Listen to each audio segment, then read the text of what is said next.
नमस्कार साथियों, कैसे हैं आप सब। स्वागत है आप सभी प्यारे विद्यार्थियों का आपके अपने YouTube channel RS study point के इस डिजिटल प्लेटफॉर्म पर। मैं आ चुका हूं आपके समक्ष फिर से एक नए और बड़े ही बेहतरीन सेशन को लेकर के। तो एक बार फटाफट से सभी मेरे साथ जुड़ जाएंगे और जितने भी मेरे साथी जुड़ चुके हैं सेशन को एक बार लाइक करके फटाफट से अपने साथियों के साथ शेयर कर देंगे। फिर बात करते हैं आज के हमारे महत्वपूर्ण सेशन के बारे में।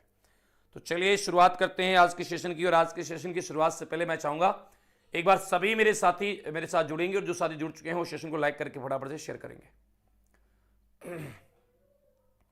जी बिल्कुल, बहुत बहुत स्वागत है आप सभी प्यारे विद्यार्थियों का, बहुत बहुत स्वागत है।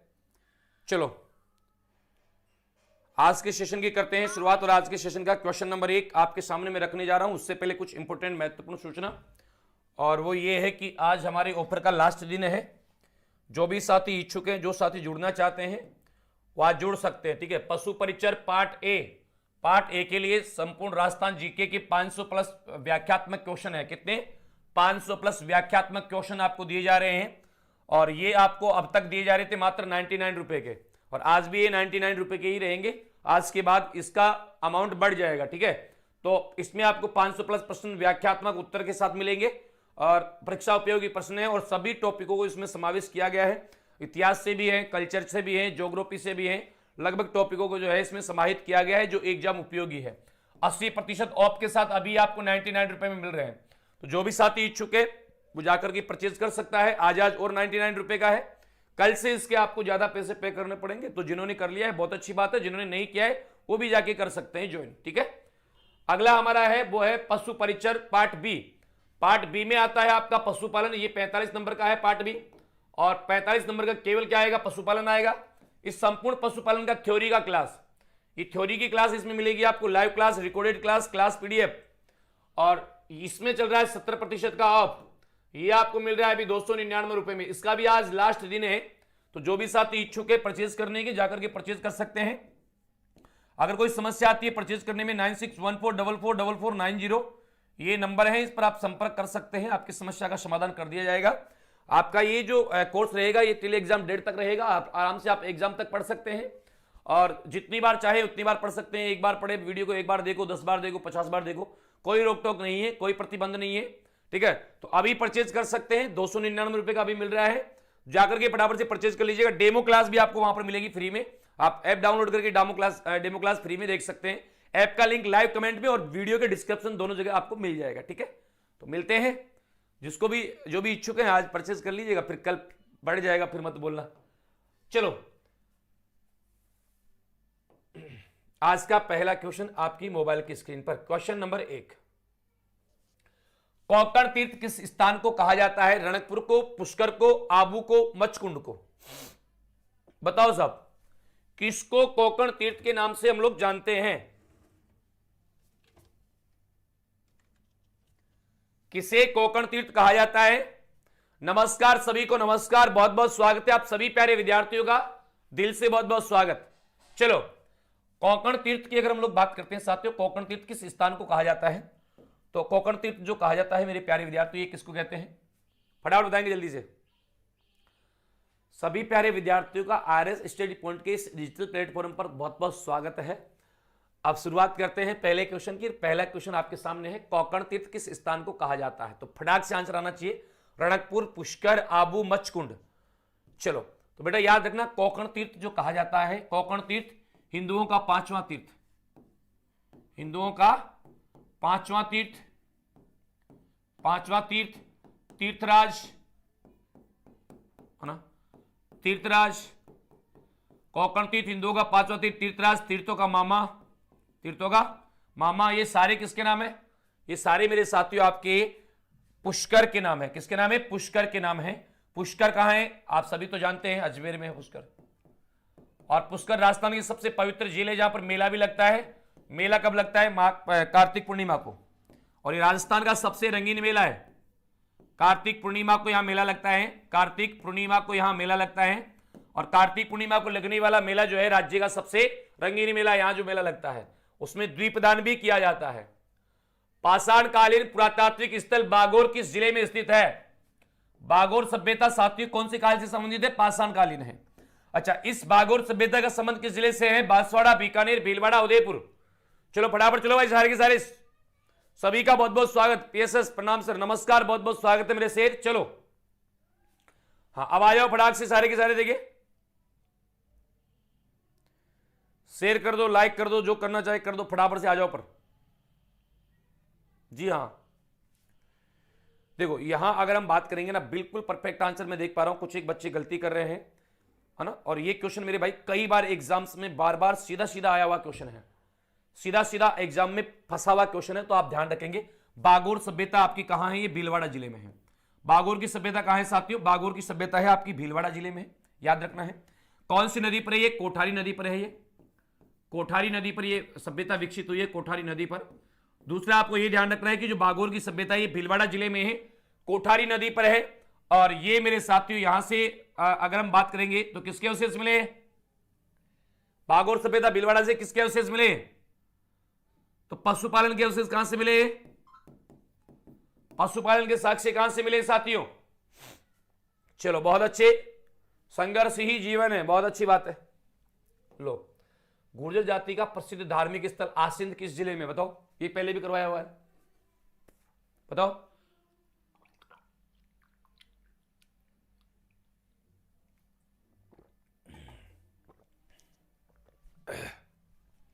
चलिए देखो भाई, अगर हम बात करेंगे यहां पर गुर्जर जाति का प्रसिद्ध तीर्थ स्थान धार्मिक स्थल आसिंद जो है, ये आसिंद कौन से जिले में है? बताओ देखिए बराबर से। तो आसिंद है साथियों आपका भीलवाड़ा जिले में। आसिंद का संबंध किससे? देवनारायण जी से है, देवनारायण जी से है।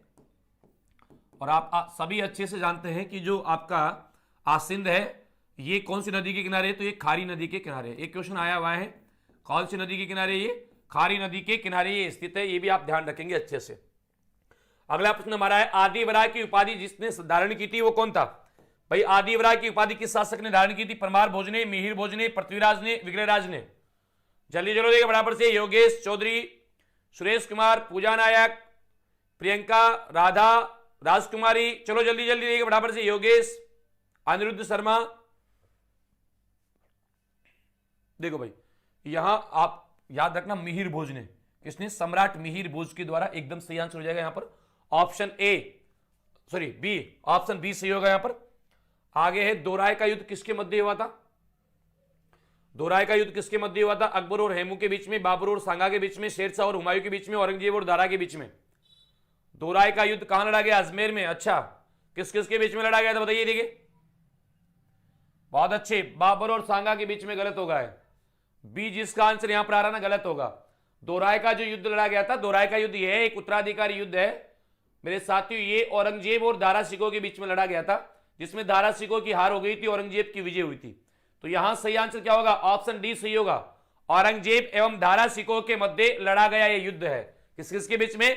औरंगजेब एवं दारा सिकोह के मध्य लड़ा गया यह युद्ध है। अकबर द्वारा महाराणा प्रताप से मैत्री स्थापित करने के लिए गठित तृतीय शिष्टमंडल का नेतृत्व किसने किया था? 4 शिष्टमंडल भेजे थे, तीसरे में कौन गया था? जमा भट्टो, जलाल खां, मानसिंह, भगवंत दास, टोडरमल। तो चौथे में गया था टोडरमल, इसने पूछा। तीसरे में कौन गया था? भगवंत दास गया था। तीसरे में कौन गया था? तीसरे शिष्टमंडल में गया था भगवंत दास। तीसरे शिष्टमंडल में कौन था साथियों? भगवंत दास, बिल्कुल सही होगा। किस राजा के दरबार में विभिन्न विषयों की 22वीं भरमार या 22वीं की भरमार थी? बताइए फटाफट से। राजा मानसिंह, राजा प्रताप सिंह, सवाई जय सिंह, माधो सिंह, किसके दरबार में गंधर्व 22वीं? बताइए। कोई बात नहीं है, जिसको लाइक करना हो करो, नहीं करना है पढ़ो आराम से। लाइक शेयर जरूर कर देना, बट शेयर जरूर कर देना सेशन को। जिनको भी एक बार फटाफट से, जो भी साथी जुड़े हुए हैं, सेशन को लाइक करके शेयर कर देना भाई मेरे। देखो यहां इसका सही आंसर क्या होगा? सवाई प्रताप सिंह से होगा। सवाई प्रताप सिंह की अगर बात करेंगे तो ये किस नाम से रचना करते थे? सवाई प्रताप सिंह ब्रजनिधि के नाम से रचना करते थे। किसके नाम से? ब्रजनिधि के नाम से रचनाएं किया करते थे। ब्रजनिधि के नाम से रचना, है ना, ये ब्रजनिधि के नाम से रचना किया करते थे। सवाई प्रताप सिंह किसके नाम से रचनाएं किया करते थे? ब्रजनिधि के नाम से रचनाएं किया करते थे। ऑप्शन यहां पर क्या हो जाएगा आपका? बी एकदम राइट आंसर होगा। आगे देखो, बणी ठनी चित्र के चित्रकार का क्या नाम था? जो बणी ठनी है साथियों, बणी ठनी का जो चित्र बनाया गया था, आप सभी को अच्छे से पता है, बणी ठनी को कहते हैं भारत की मोनालिसा। क्या कहते हैं? भारत की मोनालिसा। भारत की मोनालिसा, और कहा किसने था? एरिक डिक्सन ने कहा था। किसने कहा था? एरिक डिक्सन के द्वारा कहा गया था।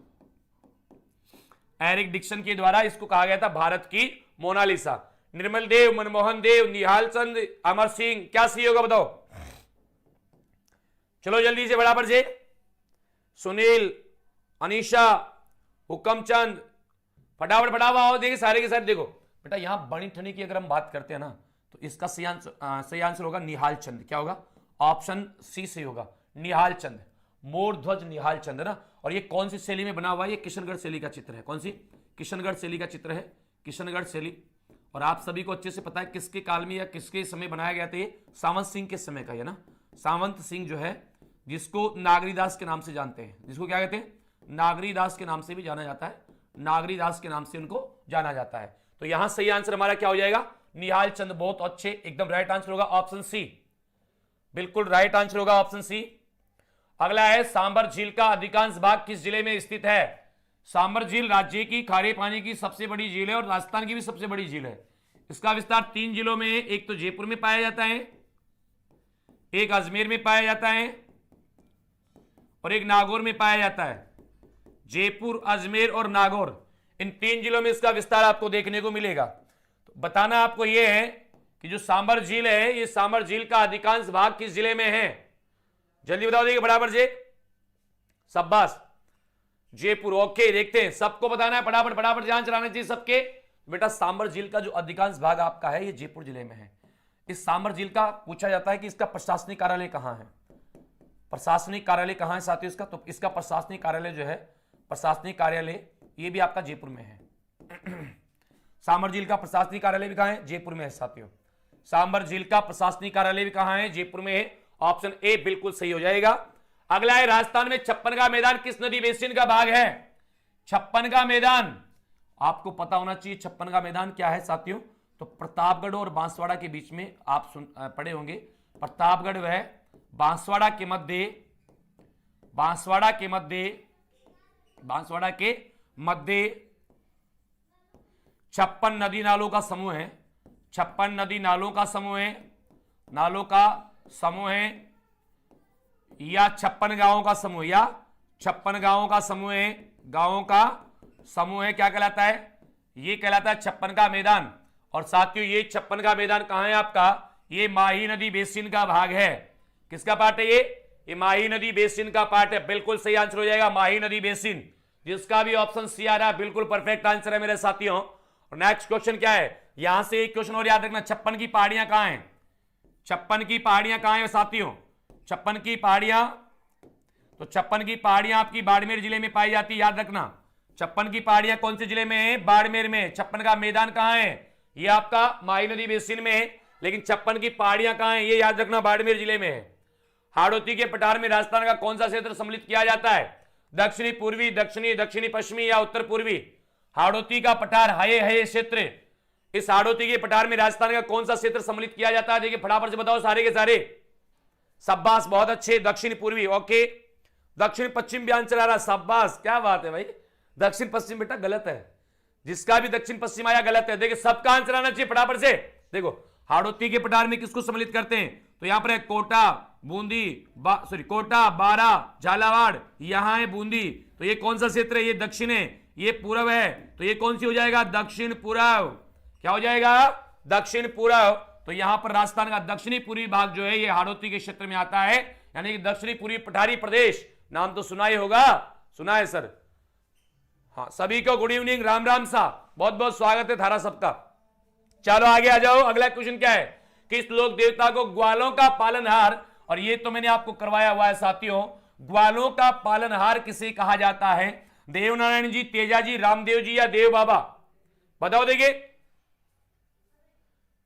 ओके, ग्वालों का पालनहार किसे कहा जाता है? छोरो, देवनारायण जी को कहते हैं क्या? देवनारायण जी को ग्वालों का पालनहार नहीं कहते, इनको कहते हैं ईंटों का श्याम। क्या कहते हैं इनको? ईंटों का स्वामी या ईंटों का श्याम किसे कहा जाता है साथियों? देवनारायण जी को कहा जाता है ईंटों का श्याम। तेजाजी को कहते हैं धोलिया वीर, है ना। तो फिर कौन से भाई? आपके रामदेव जी है क्या?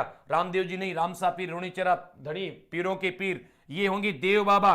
देव बाबा को कहते हैं ग्वालों का पालनहार, और इनका संबंध है नगला जहाज से। कहां से है? नगला जहाज भरतपुर से है। और मैंने कई बार आपको बताया है कि इनकी सवारी क्या है, ये भैंसे की सवारी करते हैं। और इनको अगर खुश करना हो तो 7 ग्वालों को भोजन करवा दो, ये खुश हो जाएंगे। आगे देखो, आमजा माता किनकी कुलदेवी है? बहुत अच्छा प्रश्न है। आमजा माता कुलदेवी है किनकी है भाई? ग्रासिया जनजाति, मीणा, भील, सहरिया। आमजा माता कौन सी या किनकी कुलदेवी है? ग्रासिया जनजाति की है, मीणा जनजाति की है, भीलों की है। तो मेरे प्यारे विद्यार्थियों,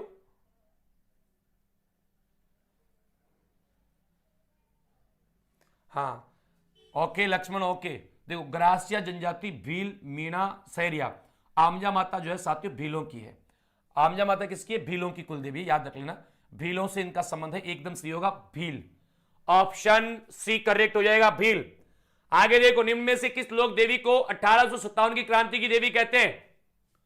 1857 की क्रांति की देवी सिर हैं, 10 सिर 54 भुजा, 10 सिर 54 भुजा। कुशाल सिंह चंपावत की कुलदेवी कौन है? वो कौन है बताइए? आ गया आंसर आ गया, शाबाश। सबका आना चाहिए, बट सबका आना चाहिए भाई, प्रत्येक बच्चे का आंसर चाहिए। हाँ देखो, यहां याद रखना साथियों, ये आपकी होगी कौन सी? सुगाली माता। और सुगाली माता किसकी कुलदेवी है? कुशाल सिंह चंपावत की कुलदेवी है। किसकी? कुशाल सिंह चंपावत, आहुआ का जो ठाकुर था, कुशाल सिंह चंपावत की कुलदेवी है। चंपावत की कुलदेवी कौन सी है?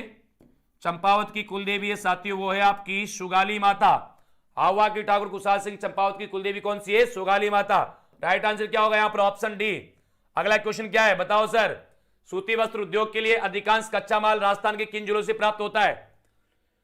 सूती वस्त्र उद्योग के लिए राजस्थान में सूती वस्त्र उद्योग के लिए सबसे ज्यादा कच्चा माल कौन से जिलों से मिलता है? अब सूती वस्त्र उद्योग के लिए बेटा कच्चा माल क्या चाहिए होगा? सूती वस्त्र उद्योग ये कृषि पर आधारित है। क्या है? कृषि पर आधारित सबसे बड़ा उद्योग है। कृषि पर आधारित सबसे बड़ा उद्योग कौन सा है? सबसे बड़ा उद्योग कौन सा साथियों? तो वो है आपका सूती वस्त्र उद्योग। और ध्यान रहे, ये आपकी गंगानगर हनुमानगढ़ से, क्योंकि इसको कच्चा माल क्या चाहिए होता है? कपास। कच्चा माल क्या चाहिए होता है? अरे कच्चा माल क्या चाहिए? कपास चाहिए साथियों। क्या चाहिए? कपास। और कपास को क्या कहते हैं राजस्थान में बताइए? स्थानीय भाषा में क्या कहते हैं और वैसे क्या कहते हैं? तो वैसे इसको कहा जाता है सफेद सोना।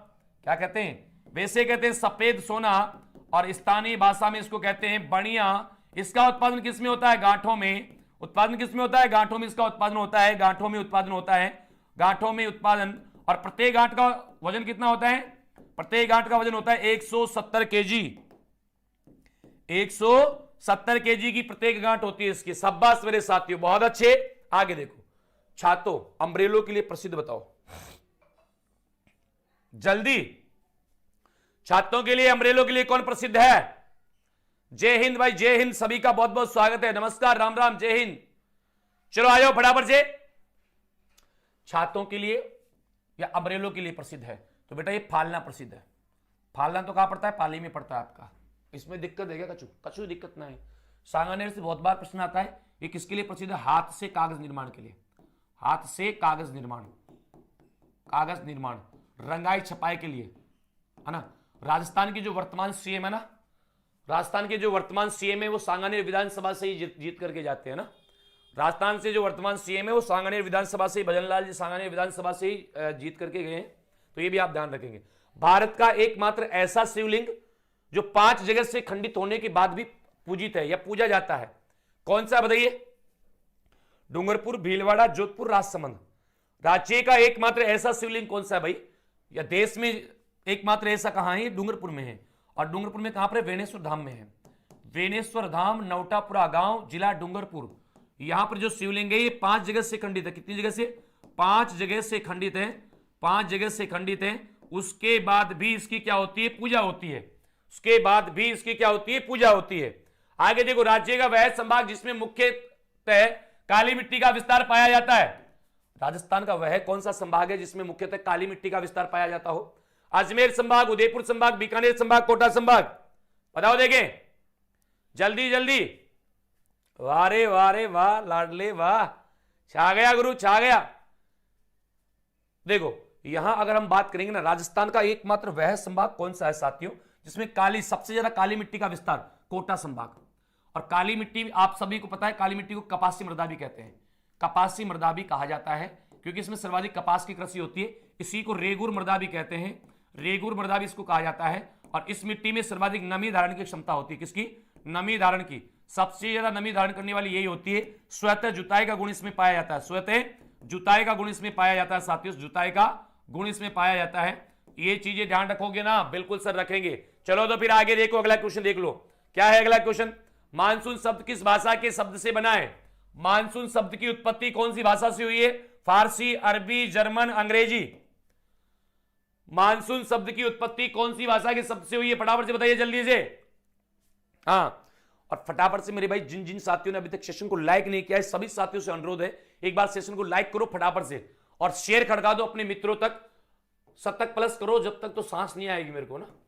बचपन का प्यार मेरा भूल नहीं जाना रे, बढ़ते 100 के पार टिकाना सेशन को। चलो देखो, अरबी सही होगा इसका, ऑप्शन बी अरबी भाषा का शब्द है। कौन सी का है? हाँ, अरबी भाषा, बहुत अच्छे। अरबी भाषा के मौसम शब्द से वायु की दिशा।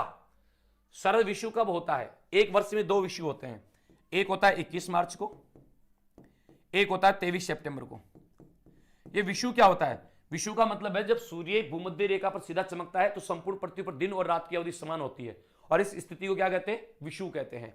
तो 21 मार्च को जो होता है इसको कहते हैं बसंत विषु, बसंत विषु। और 23 सितंबर को जो होता है इसको कहते हैं शरद विषु, शरद विषु। इसने क्या पूछा है?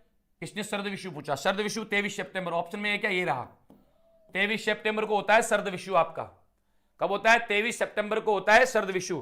बेटा 21 को तो क्या होता है? ग्रीष्म या बसंत, ग्रीष्म या बसंत विषु होता है। ग्रीष्म या बसंत विषु कब होता है? तो ग्रीष्म या बसंत विषु होता है आपका 21 को मार्च को। आगे देखो, गोडवाड़ प्रदेश राजस्थान के किस वृहद भू आकृति भाग का पार्ट है? गोडवाड़ प्रदेश, गोडवाड़ प्रदेश किसको कहते हैं? लूनी बेसिन का पार्ट, लूनी बेसिन को कहते हैं, लूनी बेसिन।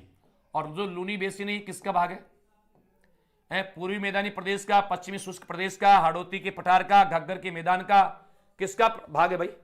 जल्दी चलो, हाँ चलो जल्दी जल्दी, फटाफट से आंसर आना चाहिए सबका। सॉरी लेट हो गए, कोई बात नहीं है, अब चलो फटाफट से आ जाओ सारे के सारे। देखो यहां इसका सही आंसर क्या होगा? पश्चिमी शुष्क प्रदेश, यानी थारका मरुस्थल। अच्छा, गोडवाड़ प्रदेश, मैदानी भाग, हाड़ौती, घग्गर प्रदेश नहीं, ये पश्चिमी शुष्क प्रदेश, क्योंकि लूनी बेसिन को कहा जाता ना। लूनी बेसिन कहां है? आपके मरुस्थल वाले पार्ट में है। लूनी बेसिन घग्गर बेसिन में तो नहीं आएगा। बिल्कुल, ओके ओके। अगला प्रश्न हमारा क्या है? देखो, निम्नलिखित में से कौन सी नदी बेसिन राजस्थान के पूर्वी मैदानी प्रदेश का भाग नहीं है? पूर्वी मैदानी प्रदेश का भाग कौन सी नदी नहीं है? बताओ कौन सी नदी का बेसिन नहीं है? बनास बाणगंगा का नहीं है, चंबल बेसिन नहीं है, मध्य माही बेसिन नहीं है, या फिर लूनी बेसिन नहीं है। इनमें से एक नदी बेसिन ऐसा है जो राजस्थान में नहीं पाया जाता, सॉरी मैदानी भाग में नहीं पाया जाता। अब वो कौन सा है मेरे साथियों? तो बेटा याद रखना, ये आपका लूनी बेसिन जो है ना, लूनी बेसिन, क्योंकि लूनी पश्चिमी राजस्थान की है तो ये पश्चिमी राजस्थान में पाया जाता है, यानी कि ये मरुस्थल में पाया जाता है, ये मरुस्थल में, थार के मरुस्थल में पाया जाता है। तो मरुस्थलीय प्रदेश यानी कि शुष्क मरुस्थलीय प्रदेश का पार्ट है ये, न कि मैदानी भाग का पार्ट है। तो ऑप्शन डी यहां पर सही होगा। लूनी बेसिन को हम लोग कहते हैं गोडवार बेसिन। क्या कहते हैं? गोडवार बेसिन कहते हैं। निम्नलिखित राज्यों में से कौन सा जिप्सम का सर्वाधिक उत्पादन करता है? जिप्सम का सबसे ज्यादा, जिप्सम, हरसोट, बताओ फटाफट से। मजा नहीं आया यार सेशन में, है वो मजा नहीं आया भाई, जो आना चाहिए ना वो वाला मजा नहीं आ रहा सेशन में। कि तो ऐसा धक्का मारते अभी तक तो ना रेल बना देते, सीधे फ्लाइट कर जाते। हाँ देखो भाई, यहां अगर हम बात करेंगे ना, निम्नलिखित में से राज्य का कौन सा जिला जिप्सम के लिए, जिप्सम के लिए कौन सा जिला भाई? जिप्सम के लिए किसको प्रसिद्ध है? ऑप्शन डी सही हो जाएगा आपका। जिप्सम के लिए कौन होगा? Option D. अच्छा, राजस्थान में सबसे ज्यादा जिप्सम का प्रयोग उत्पादन कहां होता है? बताओ, राजस्थान में सर्वाधिक उत्पादन कहां होता है? किस जिले में होता है? राजस्थान में सबसे ज्यादा उत्पादन, सर्वाधिक उत्पादन ये कौन से जिले से होता है? तो राजस्थान में सबसे ज्यादा उत्पादन होता है नागौर से। कहां से होता है? राजस्थान में सबसे ज्यादा जिप्सम का उत्पादन नागौर जिले से होता है, इसमें कोई दो राय नहीं है। विश्व का सर्वश्रेष्ठ लिग्नाइट कोयला, विश्व का, ध्यान से समझो, विश्व का सर्वश्रेष्ठ लिग्नाइट किस्म का कोयला हमारे राजस्थान में मिलता है। कहां? खारी, पलाना, मेड़ता रोड, या फिर इनमें से कोई नहीं, कोई नया ही स्थान है? बताओ देंगे जल्दी से। वारे वाह, पलाना, शाबाश। चलो फटाफट से, गर्दा उड़ता रहना चाहिए, धड़ल्ले से उड़ता रहना चाहिए। तो इसका सही आंसर होगा आपका पलाना। और पलाना आपका कहां पड़ता है साथियों? पलाना तो आपका पड़ता है बीकानेर में। कहां पड़ता है? पलाना तो आपका पड़ता है बीकानेर में। तो सही आंसर हो जाएगा यहां पर पलाना बीकानेर। क्या होगा? पलाना बीकानेर। बहुत अच्छे, शाबाश। और नेक्स्ट क्वेश्चन क्या है आपका, वो भी मैं आपके सामने रखूंगा, आप देखेंगे और पता चलेगा आपको कि ये तो सरल क्वेश्चन है, ये तो करवाया हुआ है, तो इसको छोड़ देते हैं। भाखड़ा नागल में राजस्थान का हिस्सा 15.22। निम्न में से कौन सी सबसे लंबी घास है? शेवण, एंचा, मोथा, बांस। ये एंचा है। बताओ सबसे लंबी घास कौन सी है? देखो, शेवण पाई जाती है जैसलमेर में, और इसी में हमारा राज्य पक्षी गोडाउन अंडे देता है। एंचा पाई जाती है केवला देव में, जो लंबी घास है जिसमें पक्षी फंस करके मर जाते हैं, जिसे जहरीली घास कहते हैं। केवला देव घना पक्षी विहार में। मोथा घास पाई जाती है आपकी, ये तो बाकी जगह पर देखने को मिलेगी, लेकिन बांस सही होगा यहां पर। बांस को कहते हैं हरा सोना या आदिवासियों का हरा सोना। हरा सोना या आदिवासियों का हरा सोना, ये बांस सबसे लंबी घास है। बांस को किस श्रेणी में रखा जाता है? तो इसको घास की श्रेणी में रखा जाता है, ध्यान रख लेना। चलो, एकमात्र ऐसी देवी जो खंडित रूप में पूजी जाती है, एकमात्र ऐसी कौन सी देवी है जिसकी पूजा खंडित रूप में होती है? शीला माता, करणी माता, शीतला माता, नारायणी माता। बताओ फटाफट से, नितिन जाट। चलो फटाफट बताओ भाई सारे के सारे। एकमात्र ऐसी देवी कौन सी है जिसकी पूजा खंडित रूप में होती है? शीला माता, करणी माता, शीतला माता, नारायणी माता। साथियों ध्यान रखना, एकमात्र ऐसी देवी जिसकी खंडित रूप में पूजा होती है, यह देवी है आपकी शीतला माता। और शीतला माता का मंदिर कहां है? चाक्षु जयपुर में। कहां पर है? चाक्षु में है। चाक्षु जयपुर में कौन सी डूंगरी पर? बताओ। चाक्षु जयपुर में सील की डूंगरी। कौन सी डूंगरी? सील की डूंगरी। सील की डूंगरी चाक्षु जयपुर में ये बना हुआ है। और याद रखना साथियों, ये मंदिर किसने बनवाया था? इनका मंदिर निर्माण किसने करवाया? बताओ, क्वेश्चन आया हुआ है, मंदिर निर्माण किसने करवाया था? शीतला माता का मंदिर का निर्माण करवाया था माधो सिंह ने। किसने करवाया था? माधो सिंह सेकंड के द्वारा करवाया गया था। मेला कब लगता है? चैत्र कृष्ण अष्टमी को। और इस मेले को क्या कहते हैं? बैलगाड़ी मेला कहा जाता है। ठंडे पकवानों का इसके भोग लगता है। निम्न में से किसे दादी जी के नाम से भी जाना जाता है? बताओ, वह कौन सी देवी है जिसको दादी जी के नाम से भी जाना जाता है? बताओ जल्दी से। नारायणी माता, रानी सती, करणी माता, इनमें से कोई नहीं। किसको जानते हैं? पढ़ाइए भाई। अगर हम बात करेंगे ना दादी जी के नाम से किसको जानते हैं, दादी जी के नाम से किसको जानते हैं, तो दादी जी के नाम से जाना जाता है नारायणी माता को, रानी सती को, या करणी माता को। तो नारायणी माता को, सॉरी, रानी सती को जानते हैं। रानी सती जो है, इसका वास्तविक नाम तो क्या था? वास्तविक नाम तो था इसका नारायणी, सॉरी, हाँ नारायणी। वास्तविक नाम, वास्तविक नाम क्या है इसका? क्या लिख रहा हूं मैं? वास्तविक नाम इसका क्या था? तो वास्तविक नाम था साथियों इसका नारायणी। नारायणी था, लेकिन लोग इनको प्रेम से, यहां के लोग क्या कहते हैं? दादी जी के नाम से भी इनको जानते हैं। तो बी सही होगा, झुंझुनू में है ये। खेजड़ी वृक्ष की पूजा कब की जाती है? बताओ, खेजड़ी वृक्ष की पूजा कब करते हैं? जल्दी बताओ बराबर से। मकर संक्रांति पर करते हैं, विजयदशमी पर करते हैं, होली पर करते हैं, या इनमें से कोई नहीं? अरे खेजड़ी की पूजा कब की जाती है? इतना सरल प्रश्न, उसका भी आंसर नहीं आ रहा। बताओ। ओके राजकुमारी, चलो देखो सर, आप हमारी, पता नहीं क्या कह रहे हो सर, आप हमारी बात नहीं सुन रहे हो। क्या बात सुने आपकी? बताओ। विजयदशमी, ओके, बहुत अच्छे। विजयदशमी, अश्विन माह की विजयदशमी जो अश्विन माह में आती है ना, उसी विजयदशमी को जो है मेरे साथियों क्या करते हैं, इनका खेजड़ी वृक्ष की पूजा की जाती है। तो खेजड़ी दिवस कब मनाया जाता है? बताओ फटाफट से। देखें, खेजड़ी दिवस कब मनाया जाता है? फटाफट से आंसर आना चाहिए जल्दी से। खेजड़ी दिवस मनाया जाता है 12 सितंबर को। 12 सितंबर 1978 को पहली बार मनाया गया था। कहां पर? खेजड़ी गांव, जोधपुर में, खेजड़ी में, है ना। उसके बाद प्रतिवर्ष कब मनाया जाता है? अब ये प्रतिवर्ष जो मनाया जाता है, प्रतिवर्ष ये 12 सितंबर को मनाया जाता है। प्रतिवर्ष 12 सितंबर को ये मनाया जाता है। ठीक है, स्पीड बढ़ाओ। अच्छा, लो आ जाओ। प्रोजेक्ट ग्रेट इंडियन बस्टर्ड कब प्रारंभ हुआ? प्रोजेक्ट ग्रेट इंडियन बस्टर्ड का संबंध बताइए फटाफट से, जल्दी जल्दी बराबर से। शाबाश, बहुत अच्छे बहुत अच्छे। हर हर महादेव, नमस्कार, राम राम। चलो साहब भाई बराबर से आ जाओ सारे के सारे। और भाई मेरे लाइक भी बढ़ाओ, लाइक भी बढ़ाओ सारे के सारे मिलकर के, जल्दी से लाइक भी बढ़ाओ तो फटाफट से सभी का सही आंसर आ रहा है। पशु परिचर का क्लास का टाइम क्या है? तो ये भी पशु परिचर के लिए ये भी है। और इसके बाद में पशुपालन की जो क्लास चलती है वो चलती है 8:30 बजे, 8:30 बजे चलती है। तो यहां सही आंसर सभी बच्चों का आ रहा है, बहुत अच्छे, शाबाश। 8:30 बजे चलती है सुनीता। रोहिड़ा के पुष्प का रंग होता है भाई, बीएसटीसी भी ले सकते हो, पशु परिचर वाले भी इस क्लास को ले सकते हो, सब ले सकते हैं आप लोग ना। जीके तो जीके है, ऐसा थोड़ी ना कि बीएसटीसी की जीके अलग है, पीटीडी की अलग है, पशु परिचर की अलग है, या किसी और एग्जाम की अलग है। जीके सब में एक है। देखो रोहिड़ा के पुष्प के अगर हम बात करेंगे, इसका रंग कैसा होता है? तो इसका रंग होता है हिरमच के समान। रोहिड़ा का जो पुष्प है, तो रोहिड़ा का पुष्प राजस्थान का राज्य पुष्प है। राजस्थान का राजकीय पुष्प कौन सा है? रोहिड़ा का पुष्प है। इसको कहते हैं मारवाड़ की टीक, मारवाड़ की टीक इसको कहा जाता है रोहिड़ा को। इसी को कहते हैं मेरे साथियों मरुशोभा। क्या कहते हैं?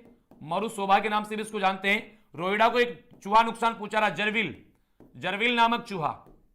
जरविल नामक चूहा का संबंध किससे है? तो जरविल नामक चूहा जो है मेरे साथियों किसको नुकसान पहुंचा रहा है? जरविल नामक चूहा जो है रोहिड़ा के पेड़ को या रोहिड़ा को नुकसान पहुंचाता है साथियों। गोडाउन पक्षी के प्रजनन हेतु प्रसिद्ध जंतुवाल्य कौन सा है? गोडाउन पक्षी जिसका नाम रेड डाटा बुक में दर्ज किया गया है, इसके प्रजनन के लिए कौन सा जंतुवाल्य जाना जाता है? जयपुर, जोधपुर, उदयपुर, कोटा। देखिए बताओ फटाफट से जल्दी। क्या बात है, क्या बात है, बहुत अच्छे, शाबाश। अगर हम बात करेंगे ना, यहां पर जयपुर जंतुवाल्य नहीं होगा बेटा, जो जयपुर दे रहे हैं उनका गलत है, जोधपुर जंतुवाल्य सही होगा। गोडाउन के लिए कौन सा जंतुवाल्य? जोधपुर जंतुवाल्य। ईशरदा बांध कौन सी नदी पर बना हुआ है? ईशरदा बांध किस नदी पर बताइए? बनास पर है, चंबल पर है, माही पर है, सोम पर है। ईशरदा बांध का संबंध कौन सी नदी से बताइए फटाफट से जल्दी से। क्या बात है, बहुत अच्छे। जय जौहर सर, जय जौहर भाई, जय जौहर। चलो जल्दी आओ फटाफट से। कानू की मम्मी, देखो आईडी भी किस नाम से बनाई है बड़द ने। तो यहां इसका राइट आंसर क्या होगा? ईशरदा बांध जो है बनास, चंबल, माही, सोम। तो ईशरदा बांध जो है साथियों ये आपका बनास नदी पर बना हुआ है। क्या है? बनास पर बना हुआ है। ऑप्शन बी कहां पर है? सवाई माधोपुर में, ये ना सवाई माधोपुर में ये बना हुआ है बनास नदी पर। और फैलाव इसका जो है सवाई माधोपुर एंड टोंक में है। सवाई माधोपुर और टोंक दोनों में इसका फैलाव आपको देखने को मिल जाएगा। तो याद रखने की बात है, बिल्कुल रखेंगे। आगे देखो अगला क्वेश्चन। राजस्थान का सबसे प्राचीन पशु मेला कौन से जिले में लगता है बताओ? राज्य का सबसे पुराना पशु मेला कौन से जिले में लगता है बताइए फटाफट से जल्दी। ओके ओके, शाबाश। चलते चलो फटाफट से, आते जाओ सारे के सारे। देखो बहुत अच्छे, इसका सही आंसर क्या होगा? बीकानेर, नागौर, बाड़मेर, जोधपुर। राजस्थान का सबसे प्राचीन पशु मेला लगता है बाड़मेर में। क्या नाम है? मल्लीनाथ पशु मेला है ना, मल्लीनाथ पशु मेला। ये कहां लगता है? मल्लीनाथ पशु मेला कहां लगता है साथियों? ये मल्लीनाथ पशु मेला लगता है तिलवाड़ा में। कहां लगता है? तिलवाड़ा बाड़मेर में लगता है। तिलवाड़ा बाड़मेर में ये लगता है, एकदम सही हो जाएगा ऑप्शन सी। गुजरी, वागन किसकी सहायक नदियां हैं? गुर्जरी और वागन ये किसकी सहायक नदियां हैं? चंबल, लूनी, काली सिंध, बेड़च। गुर्जरी एवं वागन किसकी सहायक नदियां? फटाफट बताओ जल्दी से। देखिए गुर्जरी एवं वागन किसकी सहायक नदियां हैं? तो साथियों गुर्जरी और वागन किसकी सहायक नदियां होगी? चंबल की है क्या? लूनी की, काली सिंध की, बेड़च की। तो गुर्जरी एवं वागन जो है साथियों ये आपकी किसकी सहायक नदियां? बेड़च की है क्या? काली सिंध की है, लूनी की है या चंबल की है? तो साथियों ये दोनों जो नदियां ना गुर्जरी और वागन ये बेड़च की सहायक नदियां हैं। बेड़च का ही नाम है आयड़। आयड़ जब तक उदय सागर में नहीं गिरती तब तक इसको आयड़ कहते हैं। उदय सागर में गिरकर निकलने के बाद इसको कहते हैं बेड़च नदी। तो ऑप्शन डी सही होगा। आगे, लूनी नदी के पेटे से नीचाई पर बसा हुआ एकमात्र शहर कौन सा है? RAS प्री एग्जाम में आया हुआ प्रश्न है कि लूनी नदी के अगर जल स्तर बढ़ा यानी कि पुष्कर की पहाड़ियों में भारी बारिश हुई तो बाढ़ कहां पर आएगी? ये क्वेश्चन आया हुआ RS के प्री एग्जाम में। अब आए तो क्या तुम छोड़ सकते हो उसको? फोड़ेंगे हम तो बताओ फिर फटाफट से सही आंसर क्या होगा इसका?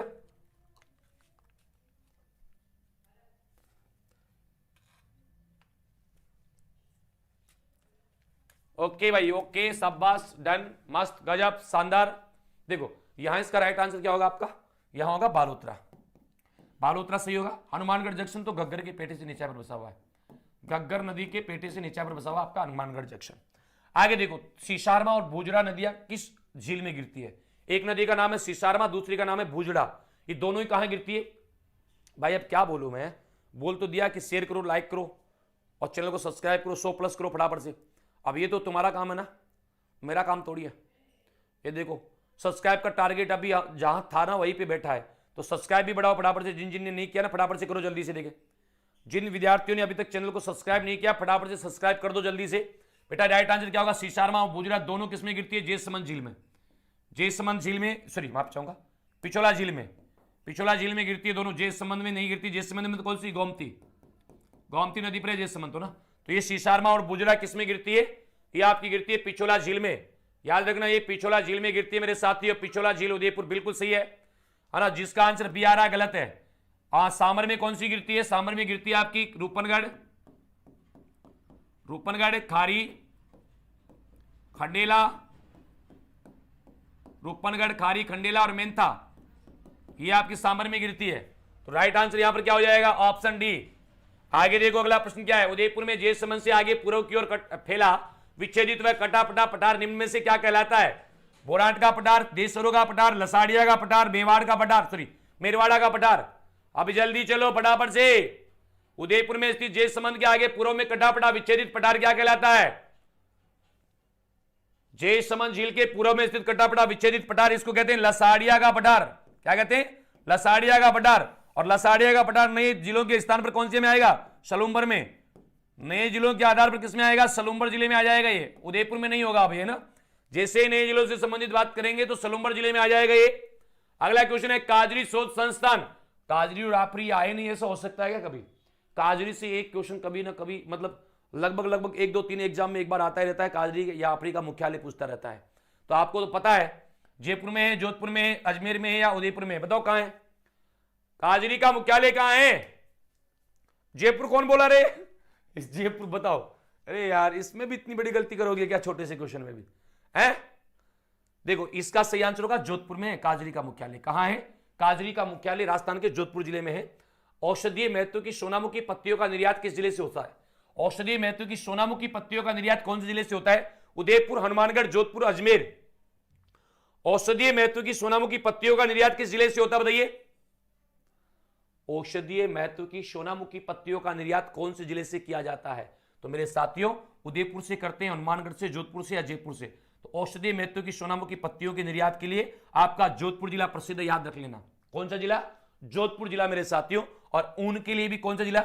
सबसे ज्यादा ऊन भी उत्पादन कौन करता है? सबसे ज्यादा ऊन का उत्पादन भी आपका जोधपुर जिला ही करता है। सबसे ज्यादा ऊन का उत्पादन भी कौन करता है? जोधपुर ही करता है। सही आंसर हो जाएगा ऑप्शन सी। अगला क्वेश्चन है राजस्थान के किस जिले से जूमिंग प्रणाली की वालरा खेती होती है? जूमिंग प्रणाली की वालरा खेती कहां से होती है बताइए? और इस वालरा खेती में जैसे एक तो करते हैं स्थानांतरित कृषि, एक तो करते हैं पहाड़ी क्षेत्र में, पहाड़ी क्षेत्र में जंगलों को जला करके, और एक करते हैं मैदानी भागों में जंगलों को जला करके। मैदानी भागों में जंगलों को जला करके। पहाड़ी क्षेत्रों में जो जंगलों को जला करके करते हैं उसको कहते हैं चिमाता। पहाड़ी क्षेत्र वाले क्या कहते हैं? चिमाता। मैदानी भाग वाली क्या कहते हैं? दजिया। मैदानी भाग वाली क्या कहते हैं? दजिया कहते हैं। तो सही आंसर क्या हो जाएगा इसका बेटा? उपरोक्त सभी इन तीनों जिलों में ही होता है। यहां पर भी होती है, यहां पर भी होती है, यहां पर भी होती है। आदिवासियों द्वारा मुख्य रूप से की जाती है। तो सही आंसर क्या होगा आपका? यहां पर ऑप्शन डी एकदम करेक्ट हो जाएगा। अगला प्रश्न देखो, राजस्थान में वालरा कृषि एक प्रकार है किसका? जल्दी बताओ बराबर से। राजस्थान में वालरा कृषि एक प्रकार है किसका? कौन सी कैसी कृषि है वालरा? अबे भाई वालरा कैसी कृषि है? जल्दी बताओ बराबर से। सारे के सारे साथी जल्दी से आंसर आना चाहिए सभी साथियों का। अगर वालरा के बारे में हम लोग बात करते हैं ना तो वालरा कैसी कृषि है? ओके शाबाश, मजेदार, शानदार, गजब। अरे वाह मेरे लाडलो, छा गए गुरु, पत्ती दबा के आ गए, है ना। देखो यहां अगर हम बात करेंगे ना साथियों, इसका एकदम राइट आंसर क्या होगा आपका? एकदम करेक्ट आंसर यहां क्या हो जाएगा प्यारे विद्यार्थियों? तो यहां जो आपका एकदम परफेक्ट आंसर होगा वो क्या होगा? वालरा कृषि एक स्थानांतरित कृषि है। स्थानांतरित कृषि बिल्कुल सही होगा। अगला होगा राजस्थान का कबीर किसे कहते हैं? राजस्थान का कबीर किसे कहा जाता है बताइए जल्दी से। ओके राजस्थान का कबीर किसे कहते हैं? जल्दी जल्दी चलेंगे बराबर से। और भाइयों मेरे भाई, हमारा जो टारगेट था ना सब्सक्राइबर का, उसमें 13 सब्सक्राइब कम है। आज पहली बार इतना बताना पड़ रहा है कि 13 कम है, वरना कभी नहीं बताना पड़ा है ना। कभी 9, कभी 5, कभी 7, कभी 4, कभी 3 है। तो फटाफट से सब्सक्राइब करो। राजस्थान का कबीर किसे कहते हैं? राजस्थान का कबीर कहते हैं दादू दयाल को। राजस्थान का कबीर किसे कहा जाता है? संत दादू दयाल जो है, इनको कहा जाता है राजस्थान का कबीर। अगला प्रश्न क्या है हमारा? घंटियों का शहर, घंटियों का शहर किसे कहते हैं? सिटी ऑफ वेल्स, घंटियों का शहर किसे कहा जाता है? फटाफट से आंसर आ जाना चाहिए सभी साथियों का। किसको घंटियों का शहर कहा जाता है? अभी ये तो आप ही जानते हो किसको कहा जाता है। देखो, घंटियों का शहर जो कहा जाता है साथियों, ये किसको कहा जाता है? घंटियों का शहर कहा जाता है, ये झालावाड़ को कहा, सॉरी झालरापाटन को कहा जाता है। किसको? झालरापाटन को। झालरापाटन कहां है आपको पता ही है? झालावाड़ में। झालरापाटन कहां है आपका? झालावाड़ में। इसी को कहा जाता है घंटियों का शहर। क्या कहते हैं? घंटियों का शहर। आगे देखो, किस झील के किनारे मुगल सम्राट शाहजहां ने बारादरी बनवाई थी? मुगल सम्राट शाहजहां ने बारादरी का निर्माण कौन सी झील के किनारे करवाया था? आना सागर, फतेह सागर, पुष्कर झील, फाइज सागर। तो फतेह सागर के किनारे तो क्या है? सौर वेधशाला है। यहां पर राज्य की पहली सौर वेधशाला, राज्य की पहली सौर ऊर्जा से चलने वाली नाव कहां चलाई थी? पिछोला में। तो बताइए बराबर से बेटा, आना सागर के किनारे बनवाई थी बारादरी। यहीं पर कौन सा जहांगीर ने कौन सा बाग लगाया था? दौलत बाग। दौलत बाग को क्या कहते हैं? सुभाष उद्यान। अभी वर्तमान में क्या कहते हैं? सुभाष उद्यान। यहीं पर नूरजहां की मां असमत बेगम ने गुलाब के फूलों से इत्र बनाने का आविष्कार किया था। किस झील के किनारे महाभारत की रचना हुई? महाभारत की रचना कहां हुई थी? नक्की झील, पिछोला झील, कोलाय झील, पुष्कर झील। वह कौन सी झील है जिसके किनारे महाभारत की रचना हुई थी?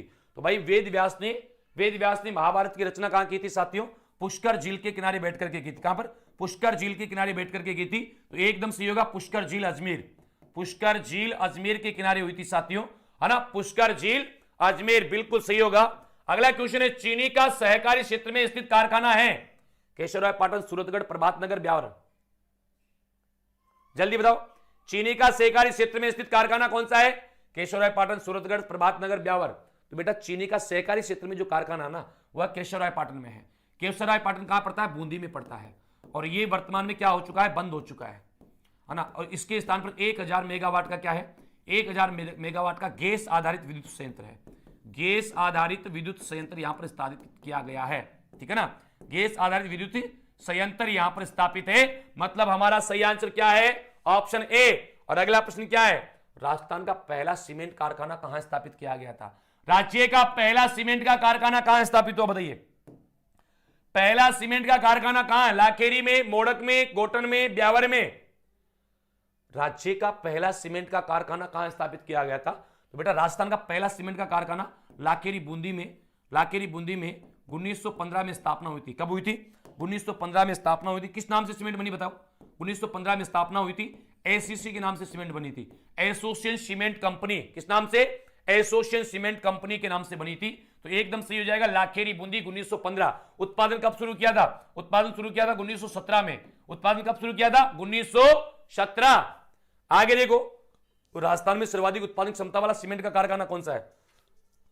राजस्थान में सबसे ज्यादा उत्पादन क्षमता वाला सीमेंट का कारखाना JK cement Nimbahera, Shree cement Beawar, Shri Ram cement Kota, Mangalam cement Modak. Rajasthan में सर्वाधिक उत्पादन क्षमता वाला सीमेंट का कारखाना। तो सबसे ज्यादा उत्पादन क्षमता किसकी है? जेके सीमेंट की है। जेके सीमेंट कहां है? जेके सीमेंट निम्बाहेड़ा में है। निम्बाहेड़ा कहां पड़ता है? चित्तौड़गढ़ में। जेके सीमेंट निम्बाहेड़ा चित्तौड़गढ़। जेके सीमेंट निम्बाहेड़ा चित्तौड़गढ़। उत्पादन माफी चाहूंगा, उत्पादन क्षमता पूछा, सॉरी, ये तो उत्पादन करता है ना, उत्पादन क्षमता पूछा है। उत्पादन क्षमता किसकी है? श्री सीमेंट ब्यावर अजमेर। श्री सीमेंट ब्यावर अजमेर। और श्री सीमेंट ब्यावर अजमेर को 2 बार 2005 में और 2008 में गोल्डन पीकॉक पुरस्कार दिया गया है। ऊर्जा संरक्षण के क्षेत्र में कौन सा पुरस्कार दिया जाता है? गोल्डन पीकॉक पुरस्कार। सबसे कम सीमेंट उत्पादन कौन सा कारखाना करता है? मंगलम सीमेंट, श्रीराम सीमेंट, बिनानी सीमेंट, राजश्री सीमेंट अजमेर। सबसे कम। ज्यादा तो कौन करता है? ज्यादा करता है उत्पादन, वो करता है जेके सीमेंट निम्बाहेड़ा। उत्पादन क्षमता ज्यादा किसकी? आपके कौन सी है? अभी जो मैंने आपको बताया था, सबसे ज्यादा उत्पादन क्षमता वाला सीमेंट कारखाना कौन सा है? ब्यावर अजमेर में श्री सीमेंट। और सबसे ज्यादा, सबसे कम उत्पादन कौन सा करता है? Shriram cement Kota. Shri Ram cement Kota, option B सही है। निम्न में से किस झील पर 52 घाट है? भाई 52 घाट कौन सी झील पर है बताओ? 52 घाट पुष्कर, कोलायत, जयसमंद, ए और बी दोनों। भाई 52 घाट कौन सी झील पर है? जल्दी चलो बराबर से बेटा। 52 घाट पुष्कर पर भी है, 52 घाट कोलायत पर भी है, यानी कि इन दोनों पर 52 घाट हैं। दोनों पर ही 52 घाट है, 52 घाट आपको देखने को मिल जाएंगे। नवीन जलोढ़ मृदा को क्या कहते हैं? नई जो जलोढ़ मिट्टी होती है उसे क्या कहते हैं? खादर, बांगर, दोनों ही नहीं। बताओ क्या कहते हैं? नवीन जलोढ़ मृदा को क्या कहा जाता है? खादर कहते हैं, बांगर कहते हैं, दोनों ही कहते हैं, दोनों ही नहीं कहते। तो बेटा नई जलोढ़ मिट्टियों कहते हैं, वो कहते हैं खादर। और पुरानी जलोढ़ मिट्टियों क्या कहते हैं? पुरानी जलोढ़ मिट्टियों कहते हैं बांगर। पुरानी जलोढ़ मृदा क्या कहलाती है? तो पुरानी जलोढ़ मृदा कहलाती है बांगर। क्या कहलाती है? बांगर कहलाती है। साथियों अगला प्रश्न है, डेल्टे का ऊपरी भाग क्या कहलाता है? डेल्टे का ऊपरी भाग क्या कहलाता है? व्हील, चर, डांग या इनमें से कोई नहीं। डेल्टा कहां बनता है? नदियों के मुहाने पर। और डेल्टे के ऊपरी भाग को क्या कहते हैं? डेल्टे के ऊपरी भाग को कहते हैं चर। और डेल्टे का निम्न भाग क्या कहलाता है? डेल्टे का निम्न भाग कहलाता है बिल। डेल्टे का निम्न भाग क्या कहलाता है? तो डेल्टे का निम्न भाग को कहा जाता है साथियों बिल। डांग तो आपको पता ही है, चंबल नदी के आसपास का सघन वनस्पति वाला बिहड़ क्षेत्र स्थानीय भाषा में डांग क्षेत्र कहलाता है। राजस्थान के धौलपुर, कोलित, सवाई माधोपुर में इसका विस्तार पाया जाता है। मुख्यतः डेल्टे का निर्माण करती है कौन? कहां होता है डेल्टे का निर्माण? नदियां डेल्टे का निर्माण कहां करती है? उद्गम स्थल पर, मुहाने पर, मध्य में या इनमें से कोई नहीं। नदियां डेल्टे का निर्माण कहां करेगी? तो नदियां जैसे जाएगी, प्रवाहित होती है, अपने साथ अवसाद लेकर के जाती है, जैसे जैसे मुहाने की ओर बढ़ती है वैसे वैसे इसका ढाल कम होता है और जाकर के अंत तक कई धाराओं में बट करके इस सागर में गिरती है, जहां पर अपने अवसादों का जमाव करती है। और ये अवसादों का जमाव ही क्या कहलाता है? यही तो कहलाता है डेल्टा। क्या कहलाता है? डेल्टा। तो डेल्टा कहां बनता है? मुहाने पर। डेल्टा कहां बनता है? नदियों के मुहाने पर बनता है। उद्गम पर नहीं बनता, बीच में नहीं बनता, मुहाने पर बनता है। अगला क्वेश्चन, सबसे ठंडा महीना कौन सा है? जनवरी, जुलाई, जून, अक्टूबर। सबसे ठंडा महीना कौन सा है बताइए? जनवरी है, जुलाई है, जून है, अक्टूबर है? भाई कौन सा बताओ जल्दी से। हाँ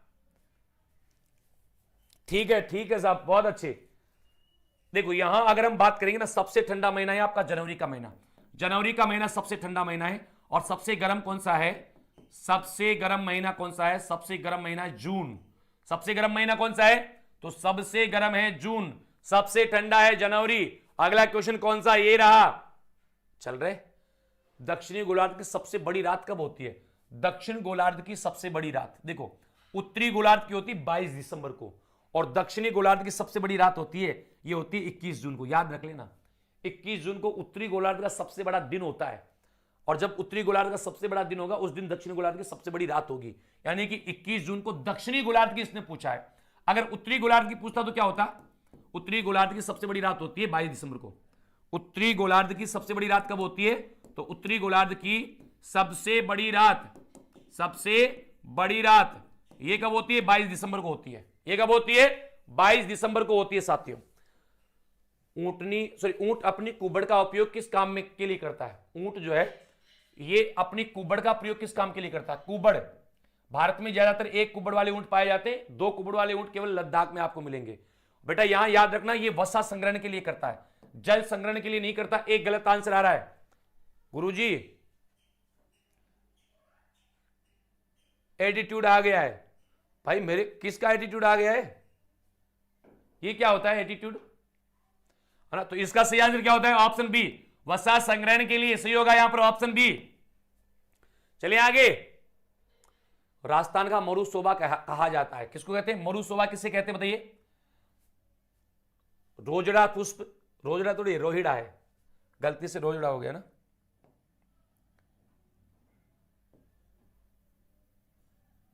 यह है रोहिड़ा। रोहिड़ा पुष्प, फोग, केर, चिरमी। बताओ जल्दी से, देखे जल्दी चलो बराबर से। बेटा याद रखना, रोहिड़ा के पुष्प को कहते हैं किसको? मरुसोबा, मारवाड़ की टीक, है ना, मरुस्थल का सागवान, किसको कहा जाता है? रोहिड़ा को कहा जाता है। किसको कहा जाता है भाई? हाँ, रोहिड़ा को कहा जाता है। आगे देखो, निम्न में से किस झील का निर्माण महाराणा विनय सिंह ने करवाया था? विनय सिंह के द्वारा किस झील का निर्माण करवाया गया था बताइए? मोती झील, आना सागर झील, फॉय सागर झील, सिलिसेट झील। वह कौन सी झील है जिसका निर्माण महाराजा विनय सिंह के द्वारा करवाया गया था? विनय सिंह के द्वारा कौन सी झील का निर्माण करवाया था? तो यह करवाया था साथियों सिलिसेट का। सिलिसेट कहां है? आपकी अलवर में है। सिलिसेट झील कहां है? अलवर में है। और इसको कहते हैं साथियों राजस्थान का ननकानन। राजस्थान का ननकानन कहा जाता है, या राजस्थान का नंदक कानन कहते हैं। ननकानन या नंदक कानन किसे कहा जाता है? तो राजस्थान का ननकानन या नंदक कानन कहा जाता है सिलिसेट झील को। आगे देखो, मथाई नदी किस अभयारण्य से गुजरती है? मथाई नदी कौन से अभयारण्य से गुजरती है बताइए? कुंभलगढ़, फुलवारी किनाल, केवलादेव, रणथंभौर। मथाई नदी कौन से अभयारण्य से गुजरती है? कुंभलगढ़, फुलवारी किनाल, केवलादेव, रणथंभौर। जल्दी बताओ फटाफट से। क्या बात है, बहुत अच्छे बहुत अच्छे, शाबाश, एकदम परफेक्ट आंसर यहां पर देखने को मिल रहा है। लेकिन यार मजा नहीं आ रहा ना, सेशन को शेयर नहीं कर पा रहे तुम लोग। हाँ, धक्का नहीं लग रहा है। ये सही आंसर क्या होगा इसका? कुंभलगढ़, फुलवारी किनाल। तो मथाई नदी जो गुजरती है ना, कुंभलगढ़ अभयारण्य से गुजरती है। और इसी मथाई नदी के किनारे आपका रणकपुर का जैन मंदिर बना हुआ है। रणकपुर का जैन मंदिर इसी के किनारे बना हुआ है। कौन से अभयारण्य से? कौन से अभयारण्य से गुजरती है? तो ये गुजरती है साथियों आपकी मथाई नदी, ये कुंभलगढ़ अभयारण्य से गुजरती है। अगला प्रश्न है, मान बाई का विवाह किस मुगल शासक से हुआ था? सलीम, औरंगजेब, दारा सिकोह, अकबर। जो मान बाई थी साथियों, इसका विवाह कौन से मुगल शासक के साथ हुआ था बताइए? मान बाई का विवाह कौन से मुगल शासक के साथ हुआ था? एक बार लाइक करो फटाफट से जल्दी से सारे के सारे, और चैनल को सब्सक्राइब करो जिनने नहीं किया हुआ है। फटाफट से सेशन को लाइक करके सब्सक्राइब कर देंगे फटाफट से मेरे भाई सारे के सारे। जिनने भी सेशन को लाइक नहीं किया फटाफट से लाइक करें और चैनल को सब्सक्राइब करें। देखो सब्सक्राइब करने में तो बड़ा मजा आ रहा है तुम लोगों को ना, सब्सक्राइब भी नहीं किया, ठीक है ना करो, है ना, आनंद लो तुम तो। मान बाई का विवाह किसके साथ हुआ? सलीम। क्या होगा? सलीम सही होगा भाई। अगला प्रश्न क्या है आपका? कर्मा गोरा ने अपने प्राणों का त्याग क्यों किया? शिक्षा के विकास के लिए, करों के विरोध के लिए, वृक्षों को बचाने के लिए, 1857 क्रांति के लिए? बताओ। कर्मा और गोरा नामक महिला ने अपने प्राणों का बलिदान क्यों किया, त्याग क्यों किया भाई? साथ ही इन्होंने जो अपने प्राणों का त्याग किया, बलिदान दिया, ये कर्मा और गोरा इन्होंने वृक्षों को बचाने के लिए दिया था। और इन्होंने जो सबसे पहले कर्मा और गोरा नामक महिला ने 1604 में रामासड़ी जोधपुर में बलिदान दिया। कहां पर? रामासड़ी। रामासड़ी कहां है? ये जोधपुर में है, रामासड़ी जोधपुर, ठीक है ना। पहला बलिदान इनके द्वारा दिया गया रामासड़ी जोधपुर में। अगला प्रश्न है, अमृता देवी की स्मृति में विश्व का एकमात्र वृक्ष मेला कहां बढ़ता है? कुड़की गांव में, खेजली गांव में, डाबड़ा गांव में, कुंदन गांव में? बताओ जल्दी से। अमृता देवी की स्मृति में विश्व का एकमात्र वृक्ष मेला कहां बढ़ता है? कुड़की गांव, खेजड़ी गांव, डाबड़ा गांव, कुंदन गांव। अगर हम बात करेंगे अमृता देवी की स्मृति में जो मेला लगता है साथियों, ये लगता है खेजड़ी गांव में। यह चिपको आंदोलन के नेतृत्व में, चिपको आंदोलन की याद में यह मेला लगता है। इसको कहते हैं वृक्ष मेला। ये विश्व का एकमात्र वृक्ष मेला है। विश्व का एकमात्र वृक्ष मेला है जो लगता है भाद्र माह की शुक्ल पक्ष की दशमी को, भाद्र शुक्ल दशमी, भाद्र शुक्ल दशमी के दिन ये मेला लगता है। भाद्र शुक्ल दशमी के दिन इस मेले का आयोजन होता है।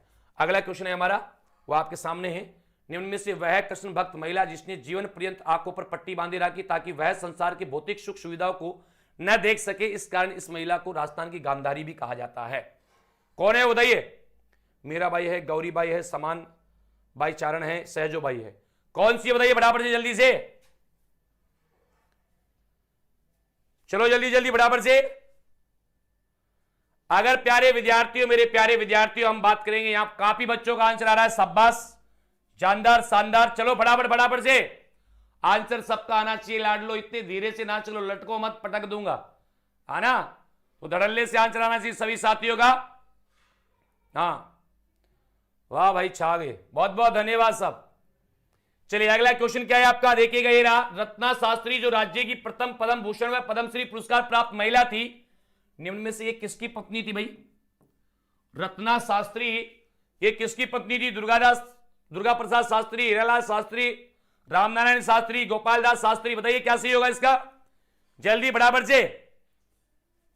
किसकी पत्नी थी भाई? रत्ना शास्त्री की अगर हम लोग बात करेंगे ना, रत्ना शास्त्री का संबंध किनसे बेटा? हीरालाल शास्त्री, एकदम सही होगा, हीरालाल शास्त्री, ऑप्शन बी। क्या होगा?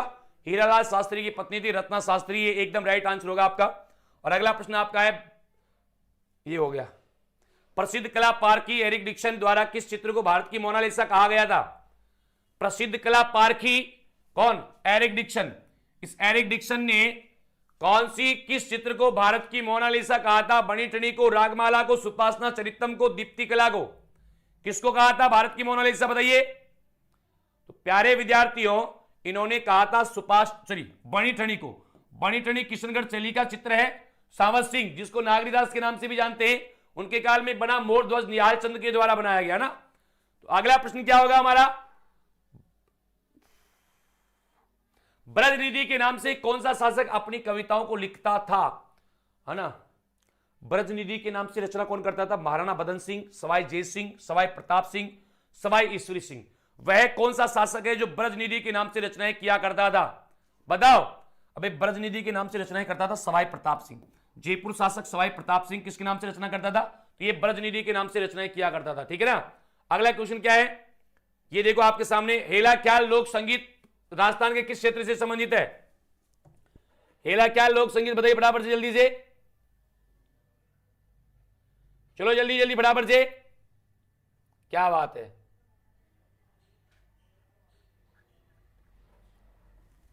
जल्दी जल्दी चलेंगे फटाफट से। अगर हम यहां बात करेंगे ना, हेला ख्याल लोक संगीत, बेटा ये कहां का है? दौसा सवाई माधोपुर से होगा ना। दौसा सवाई माधोपुर एकदम राइट आंसर आपका यहां पर हो जाएगा, Dausa and Sawai Madhopur. Option B correct हो जाएगा, ऑप्शन बी राइट होगा मेरे भाई। चलिएगा, नेक्स्ट क्वेश्चन क्या है हमारा? राजस्थान का कौन सा लोक नाट्य मेरू नाट्य के नाम से भी जाना जाता है? भवाई, ख्याल, गौरी, तमाशा। मेरू नाट्य के नाम से भी जानते हैं। किसको जानते भाई? मेरू नाट्य के नाम से भी जाना जाता है भाई। बाकी दिन का आधे ही बच्चे हैं आज तो, है ना। ये तो गलत बात है ना, बिल्कुल गलत बात है। शेयर करने में थोड़ी आऊंगा, ये थारो काम है तो तू कर। लाइक, शेयर और सब्सक्राइब दोनों चीजें पत्ती दबा के, दोनों तीन चीजें पत्ती दबा के होनी चाहिए। बाकी मेरे ऊपर छोड़ दो, लठ में गाड़ दूंगा, है ना। ये मेरू नाट्य सही आंसर यहां पर काफी बच्चे दे रहे हैं, ए भी दे रहे हैं कई। तो देखो, चलो अगला प्रश्न क्या है आपका? चारबेत जो राजस्थान की प्रचलित लोक गायक शैली है, कहां की प्रसिद्ध है? चारबेत ये कहां की प्रसिद्ध है साथियों? राजस्थान की प्रसिद्ध लोक गायक शैली है। जैसलमेर की है, टोंक की है, बांसवाड़ा की है, श्री गंगानगर की है। कहां की पॉपुलर है ये? चलो जल्दी से बराबर से। वाह रे मेरे शेरों, छा गई, बहुत अच्छे, शाबाश बेटा, एकदम सही होगा टोंक। क्या होगा इसका राइट आंसर आपका? हो जाएगा टोंक, बिल्कुल परफेक्ट होगा, टोंक सही है। अगला क्वेश्चन क्या होगा? राजस्थान का कौन सा जिला फड़ चित्रांकन के लिए प्रसिद्ध है? जिला बताना है। राजस्थान का वह कौन सा जिला है जो फड़ चित्रांकन के लिए प्रसिद्ध है? बताइए। और साथियों 9 सब्सक्राइब बाकी हैं अभी भी आपके टारगेट फिक्स में, फटाफट से उड़ा दो एक बार गर्दा। राजस्थान का कौन सा जिला फड़ चित्रांकन के लिए प्रसिद्ध है? शाहपुरा भीलवाड़ा। हाँ, तो शाहपुरा प्रसिद्ध है, शाहपुरा भीलवाड़ा में पड़ता है। हालांकि नए जिलों में शाहपुरा को खुद को जिला बना दिया गया है, लेकिन मैं फिर कह दूं नए जिलों के बारे में अभी सोचने की आपको आवश्यकता नहीं है। अगला प्रश्न हमारा होगा, राजस्थान की बोली एवं क्षेत्र संबंध को ध्यान में रखते हुए निम्नलिखित में से गलत युग्म को पहचानिए। टोंक, ढूंढाड़ी, पाली, बागड़ी, बारा, हाड़ौती, करौली, मेवाती। बताओ फटाफट से, जल्दी चलेंगे, फटाफट से आंसर देंगे सारे के सारे साथी, जल्दी चलेंगे और फटाफट से आंसर आएंगे सभी साथियों के। तो क्या होगा यहां पर? क्या आंसर यहां पर हो जाएगा साथियों आपका? सही है, बहुत अच्छे बहुत अच्छे। यहां पर देखो, करौली में मेवाती बोली जाती है क्या? करौली में मेवाती बोली जाती है क्या? टोंक में, अरे जयपुर टोंक सवाई माधोपुर वाले एरिया में ढूंढाड़ी बोली जाती है ना। पाली में बागड़ी सही है, हाड़ौती बारा में सही है, गलत कहां है? हाँ, करौली में मेवाती थोड़ी, अलवर भरतपुर में बोली जाती है ना मेवाती, तो मेवात वाले क्षेत्र में। चलो जयपुर वाला जो टच वाला पार्ट है, हाड़ौती सॉरी गोडवाड़ी बोली का क्षेत्र है, चूरू, बूंदी, सिरोही, अलवर। गोडवाड़ी बोली कहां बोली जाती है बताइए? गोडवाड़ी बोली जाती है लूनी बेसिन वाले पार्ट है। अब लूनी बेसिन कहां? इसमें चूरू में है क्या, बूंदी में है क्या, सिरोही में है क्या, अलवर में है? इनमें से कौन सा जिला होगा? चूरू, बूंदी, सिरोही, अलवर। बेटा गोडवाड़ी की बात करेंगे तो सिरोही सही होगा यहां पर। क्या सही होगा आपका? सिरोही सही हो जाएगा यहां पर, ऑप्शन सी सही होगा। और नेक्स्ट प्रश्न क्या होगा हमारा? नेक्स्ट प्रश्न आपके सामने मैं रखता हूं साथियों, निम्न में से मध्य प्रदेश की सीमा पर स्थित जिला नहीं है। इनमें से कोई एक जिला ऐसा है जो एमपी की सीमा पर नहीं स्थित है। कोटा, बूंदी, बारा, भीलवाड़ा। भीलवाड़ा तो है मेरे भाई, भीलवाड़ा तो है, लेकिन बूंदी जो है ना राजस्थान का, ये मध्यवर्ती जिला है, ये किसी की सीमा नहीं लगाता, ये मध्यवर्ती है ना, ये मेरे साथियों ना ये आपके अंतरराष्ट्रीय लगाता, ना ये अंतरराज्यीय लगाता है, ये बीच में स्थित है। तो बूंदी मध्यवर्ती जिला है, बूंदी मध्यवर्ती जिला है साथियों। कौन सा जिला? राजस्थान के दक्षिण पूर्वी भाग में स्थित है। दक्षिण पूर्व कौन सा है? दक्षिण पूर्व ये रहा। यहां कौन सा है? धौलपुर है, धौलपुर तो एकदम पूर्व में है। सवाई माधोपुर है, बाड़मेर, बाड़मेर यहां है, बारा है, बारा यहां है, तो 12 सही हो जाएगा ना, 12 सही होगा। धौलपुर, करौली ये तो यहां आ जाएंगे, धौलपुर सवाई माधोपुर तो यहां है, 12 यहां पर है, 12 आएगा इसमें, ऑप्शन डी सही होगा। 12 एकदम सही आंसर हो जाएगा, ऑप्शन डी। क्या होगा? 12 एकदम सही होगा, ऑप्शन डी आपका करेक्ट आंसर आपका इसमें हो जाएगा। अगर हम बात करेंगे साथियों, ये कह रहा है कि राजस्थान के कौन से कस्बे का धरातल उसके पास की नदी के पेटे से नीचाई पर बसा हुआ है? कौन से कस्बे का धरातल उसके पास के नदी के पेटे से, जब पर्टिकुलर नदी की बात करेंगे साथियों, तो घग्गर बेसिन के नीचे बसा हुआ है आपका कौन सा? हनुमानगढ़ जंक्शन है ना, और लोनी बेसिन के नीचे बसा हुआ है बालोतरा, बाड़मेर में है ना, तो बालोतरा तो ऑप्शन में है ही नहीं, तो ऑप्शन यहां पर कर देंगे हनुमानगढ़ जंक्शन, हनुमानगढ़ जंक्शन सही होगा। अगला है, निम्न में से किस जिले की सीमा पाकिस्तान से नहीं लगती? पाकिस्तान के साथ कौन सीमा नहीं लगाता भाई? 4 जिले लगाते हैं हमारे, नए जिलों के आधार पर 6 लगाते हैं, लेकिन अभी कंफर्म नहीं है, कहीं लिखा हुआ है फरोदी लगाता है, कहीं में नहीं, तो अभी कोई कंफर्म नहीं है, और नहीं अभी आपसे कोई ऐसा क्वेश्चन पूछा जाने वाला है। बेटा राइट आंसर इसका होगा जोधपुर, क्योंकि जोधपुर राजस्थान का मध्यवर्ती जिला है। ये तो अंतरराष्ट्रीय क्या अंतरराज्यीय भी नहीं लगाता, ये तो मध्यवर्ती जिला है। जोधपुर तो राजस्थान का मध्यवर्ती जिला है ना। बीकानेर लगाता है, गंगानगर लगाता है, जैसलमेर भी लगाता है। अगला प्रश्न क्या है? जोधपुर जयपुर राजमार्ग निम्न में से किस दर्रे से होकर गुजरता है? सोमेश, ये तो हो गया, वापस से कहा है, अच्छा रिपीटेड का ही आ रहा है, सही है। राजसमंद की कुबड़ पट्टी कहां है? सॉरी, राजस्थान की कुबड़ पट्टी या बांका पट्टी? कुबड़ पट्टी या बांका पट्टी भाई कहां है बताइए? कुबड़ पट्टी या बांका पट्टी कहां है साथियों? जल्दी बताइए फटाफट से। कुबड़ पट्टी या बांका पट्टी का विस्तार कहां पाया जाता है? नागौर से लेकर के अजमेर तक, नागौर से अजमेर तक का जो भाग है, यहां के जल में फ्लोराइड की मात्रा भी ज्यादा पाई जाती है। ऑप्शन डी सही होगा, ऑप्शन डी एकदम राइट आंसर हो जाएगा आपका।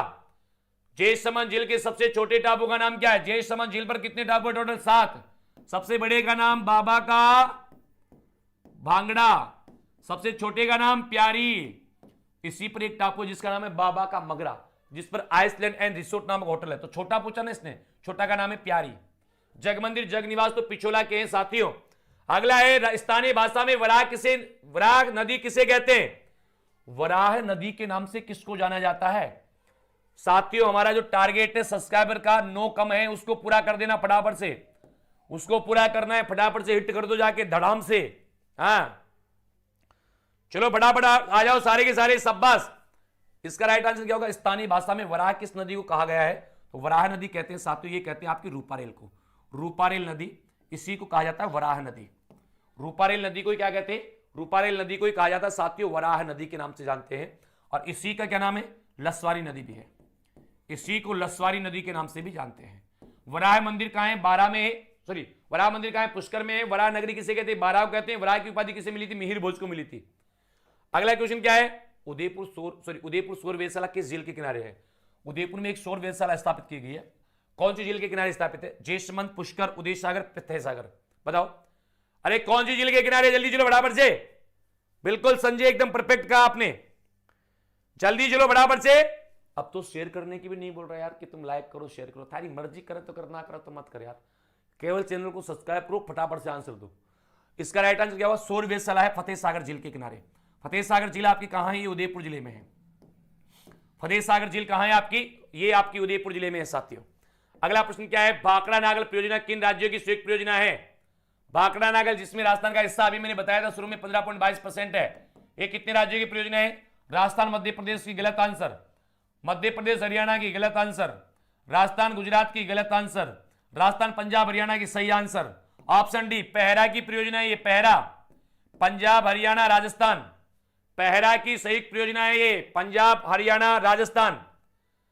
जाट शासक सूरजमल के द्वारा निर्मित झील है। जाटों का अफलातून, जाटों का प्लूटो कहलाने वाला सूरजमल, उसके द्वारा कौन सी झील का निर्माण किया गया था? नवलखा झील का, नक्की झील का, सिलिसेट झील का, सुजानगंगा झील का।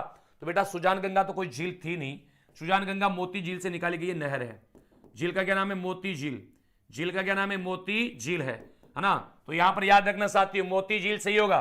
सुजान गंगा क्या है? एक नहर है। और ये सुजान गंगा नहर कहां से निकाली गई है? ये निकाली गई है मोती झील से, और ये जाके गिरती है सीधी लोहागढ़ दुर्ग की खाई में। मोती झील से नाइट्रोजन युक्त नील हरित शैवाल प्राप्त होते हैं। नील हरित शैवाल, नाइट्रोजन युक्त नील हरित शैवाल कहां से प्राप्त होते हैं? तो मेरे साथियों ये होते हैं आपके मोती झील से। शाबाश, राम राम सा, गुड इवनिंग। चलो, खंबात की गाड़ी में जल ले जाने वाली नदी है, इनमें से एक नदी अपना जल खंबात की गाड़ी में ले जाती, बताओ कौन सी है? खंबात की गाड़ी में जल ले जाने वाली नदी है। ये तो गलत हो जाएगा मैटर मामला है ना, क्योंकि नर्मदा भी यहां पर डाली हुई है ना। इसमें एक में मैं डाल देता हूं बनास, बनास डाल देता हूं ना, तो फिर आप माही कर पाएंगे, फिर आप क्या कर देंगे? माही कर देंगे। सही है। डीडवाना झील का नमक न खाने योग्य होने का कारण क्या है? डीडवाना झील का नमक खाने योग्य नहीं है। यह सही बात है, बिल्कुल सही है। क्यों नहीं है भाई खाने योग्य? बताओ क्या रीजन है? डीडवाना झील का नमक खाने योग्य नहीं है, क्यों नहीं है खाने योग्य? क्योंकि इसमें सोडियम क्लोराइड के स्थान पर सोडियम सल्फाइड की मात्रा, सल्फेट अधिक पाया जाता है। सोडियम सल्फेट अधिक पाया जाता है, क्लोराइड के स्थान पर किसका? सल्फेट की मात्रा अधिक पाई जाती है। इस कारण डीडवाना झील पर बनाए गए नमक का प्रयोग किसमें करते हैं? तो चमड़ा और कागज उद्योग में इसका प्रयोग किया जाता है। ठीक है भाई, चलो आगे देखो। मृदा स्वास्थ्य कार्ड योजना का शुभारंभ प्रधानमंत्री द्वारा कहां से किया गया था? सूरतगढ़, गंगानगर, नांता, कोटा, श्रीमाधोपुर, शिक्कर, भादरा, हनुमानगढ़। कहां से किया गया था? जल्दी बताइए फटाफट से। हाँ, और भाई कितने सब्सक्राइब कम रहे तुम्हारे टारगेट में देख लेता हूं मैं, और पूरे कर देना। केवल 3 कम रहे रे, ओनली 3 कम रहे, तो पूरे करो फटाफट से।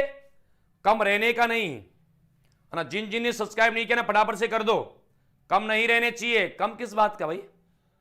हाँ, और इसका आंसर आप सभी साथी मुझे बताएंगे वीडियो के कमेंट में। अभी 8:30 बजे क्लास आ रही है, कौन सी? 8:30 बजे पशुपालन की क्लास आएगी।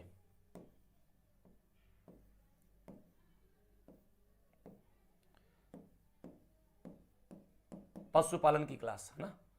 पशुपालन की क्लास कितने बजे आएगी? 8:30 बजे आएगी।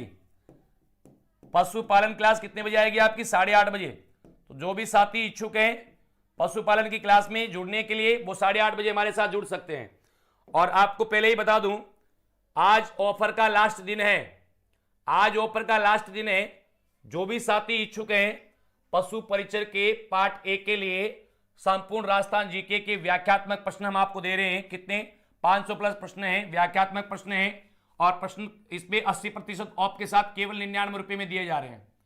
प्रश्न कितने रुपए में दिए जा रहे हैं? ओनली फॉर 99, 99 रुपए में दिए जा रहे हैं। ये जो है इसके लिए ऑफर अभी सीमित समय के लिए है। इसमें 500 प्लस प्रश्न होंगे, व्याख्यात्मक उत्तर होगा, परीक्षा उपयोगी प्रश्न होंगे, और सभी टॉपिकों का इसमें समावेश किया गया है। अभी केवल 99 रुपए में, बाद में मत भूलना। आज लास्ट दिन है, आज रात 12 बजे इसका पेमेंट पैसा बढ़ जाएगा। ठीक है, आगे चलते हैं। दूसरा, अगर कोई पशु परिचय पार्ट बी में आपके आता है 45 नंबर का पशुपालन का संपूर्ण कोर्स थ्योरी का है ये। इसमें क्वेश्चन नहीं है भाई, ये थ्योरी दे रहे हैं हम आपको ना। थ्योरी की क्लास, जिसमें लाइव क्लास पीडीएफ है ना, रिकॉर्डेड क्लास, ये मात्रा आपको कितने रुपए में मिल रही है? ओनली फॉर 70% ऑफ के साथ ओनली फॉर 299 रुपए में दे रहे हैं। कितने रुपए में? 299 रुपए में। और इसका भी ऑफर आज का लास्ट दिन है। तो जो भी साथी इच्छुक है लेने का, फटाफट से जाकर के परचेज कर सकता है। लिंक लाइव कमेंट में पिन किया हुआ है, आरएस स्टडी पॉइंट का। आपको लगता है कि सर कितनी बार हम पढ़ सकते हैं इसको? आप कई बार पढ़ सकते हो। लाइव क्लास को नहीं ले पाए, बाद में आप 10 बार देखो इसको, 50 बार देखो, 1000 बार देखो, कोई जरूरत नहीं है। कोई ये नहीं करने वाला कि इतनी बार क्यों देख रहे हो, या फिर कोई प्रतिबंध नहीं होगा। उतारने की आपको जरूरत नहीं है। रिकॉर्डेड क्लास भी आपको मिल जाएगी, साथ ही आपको पीडीएफ भी मिलेगी।